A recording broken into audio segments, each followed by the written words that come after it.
All right, folks, there's a lot going on right now. Decisions being made that are unprecedented and will have an overreaching impact on what it means to live in the United States of America. Just down the street from our studios, in the U.S. Capitol, your elected officials, both the Senate and the House of Representatives, have just overwhelmingly passed the National Defense Authorization Act. Squeezed into this military funding bill are two provisions that give the military not just lots and lots of money, but lots and lots of power as well, through two very controversial provisions. One expands the use of military force in Afghanistan to include indefinite detention of anyone suspected of being a member of al-Qaeda or, quote, associated forces. So, essentially, anyone.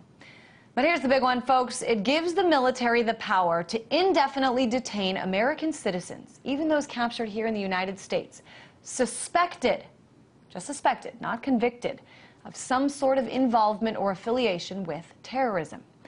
In a recent article with the question, can broadened counterterrorism rules open the door to indefinitely detaining peaceful protesters, J.A. Meyerson writes that the problem is the Fourth Amendment is the precondition for the First Amendment. If a person can be detained without a charge leveled, then a person can be detained without a crime even alleged to have been committed, including for confrontational, peaceable assembly. J.A. Meyerson is a contributor to the online publication Truth Out and is in our New York studios to talk more about this. Hey there, J.A. It seems to me the Fourth Amendment in this case has really just been thrown out the window. Talk to me about your take on all of this. Yeah, well, it's incredibly troubling. I mean, it's not good enough to me to have a president who probably wouldn't detain peaceful protesters because he's focused on capturing terrorists. I want the Bill of Rights, which ensures that no president ever can do that. Let's talk about the bill itself, the National Defense Authorization Act. This is passed every year. This provides funding to the military. This is something that a lot of people think is good, think is important. This year, very little coverage was done of these two provisions. I know a couple people tried to stop or sort of overturn them. I know Dianne Feinstein wrote a provision that sort of makes part of it, she wrote an amendment that makes part of it null and void. And then Mark Udall, the Udall amendment, went on the floor and this was overturned. Why is this not as big of a deal? I mean, am I just overreacting? Are you just overreacting? No, it's a huge deal. The reason the media don't want to cover it is because there's broad bipartisan consent to this proposal. I mean, it really gives the lie to this whole myth about partisan bickering and you know, congressional gridlock and all this kind of stuff. 86 senators voted for the thing. So when there are issues about solving human crises, the sovereign debt crisis in Europe or the healthcare crisis in the United States, then there's all sorts of gridlock and the factionalism and all that kind of stuff. But when it comes to furnishing an executive branch with huge powers, which, let's say, President Bush and President Obama both already claim, but this gives Congress's august imprimatur to them. When it's to do with that, well, then all the sort of partisan bickering stops and you get overwhelming bipartisan support for the measure. And as long as there's overwhelming bipartisan support, then there's no political horse race to cover and everybody turns a blind eye to it. It's really, really shameful. I think it's a really interesting point. Let's talk about President Obama. Up until a couple days ago, President Obama had vowed to veto this bill. He vowed to veto it for reasons that are a little different from what you or I might say. In some ways, it didn't give the president enough power. He thought the bill undermined his power because it gave too much to the military. The president has changed his mind and will most likely sign it any moment now.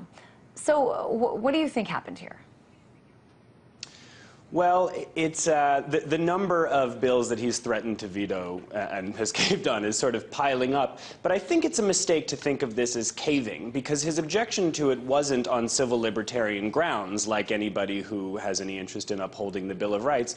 His interest, as you say, was in furnishing the executive branch with even more power, with taking power from civilian prosecutors and the FBI and all sorts of other law enforcement agencies and just reserving it for himself and for the military.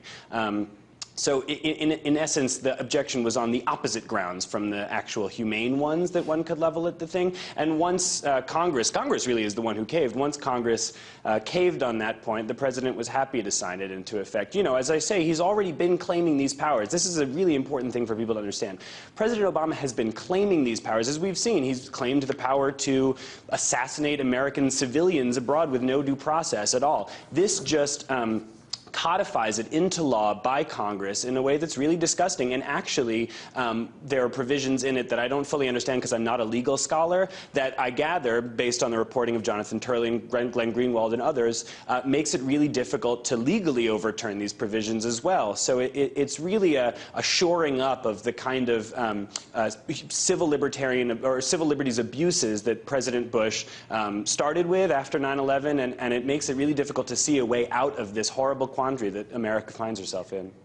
J.A., I too am not a legal scholar, but when you say that from what you've read, from what you understand, that this will be hard to legally overturn, that's just surprising to me, because it seems that the most basic constitutional provisions in there, as we were talking about before, the Fourth Amendment, that those are being ignored. How is it that this is so difficult to legally overturn? Yeah, well, the thing is that the sort of legal superstructure of the United States has been very subservient to politicians and especially to intelligence agencies and the military in terms of the fight against terrorism, which is how this whole thing is framed. It's useful to remember that this is all, according to the politicians, about terrorism. But the fact of the matter is that it leaves everybody vulnerable to the thing. It might be that no president will ever use these powers to target anybody other than people that they legitimately suspect to be involved in terrorism. But the reason that we have these provisions is to take away that sort of arbitrary handing out of justice and to make this a nation of laws. The fact is that Occupy LSX, the London Stock Exchange, the Metropolitan Police put out a memo equating the occupiers there with Al-Qaeda and with FARC and other terrorist factions.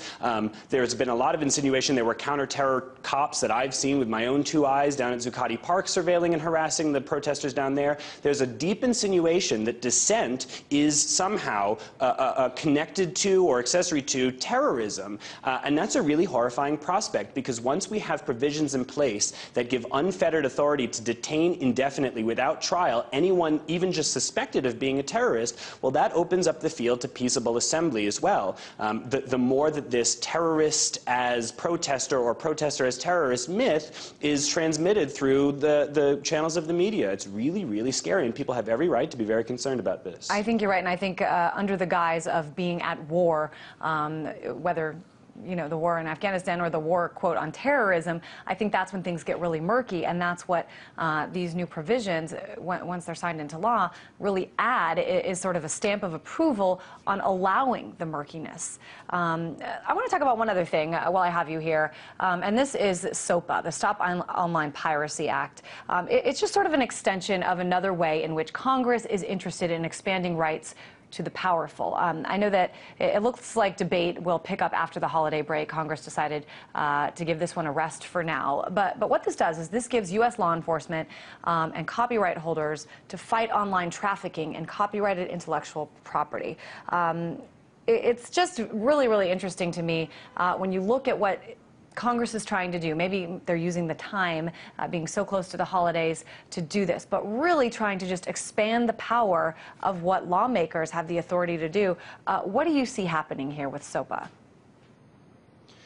I mean, I see civil libertarians losing another big fight. It's because that's all that's happened since 9/11. The Patriot Act and the extension of it and all of the FISA, all of these laws have just been put in place to, prop up and expand vastly the powers of law enforcement that may be up to no good, we have no checks on them, and to diminish the power of individuals. This is exactly, I mean, there's a lot of hemming and hawing about how Occupy Wall Street is sort of unfocused, or people will only talk about the financial crisis or whatever, but actually what this is about is reclaiming, not reclaiming, because it's not obvious that we ever had it, but claiming power for ordinary citizens, and everything that abridges that power, from environmental abuses to war abuses to legal abuses like these will you know, fire up the protests even more. And I think that we'll see a big protest backlash against this kind of thing. All right, J.A. Meyerson, a contributor to Truth Out.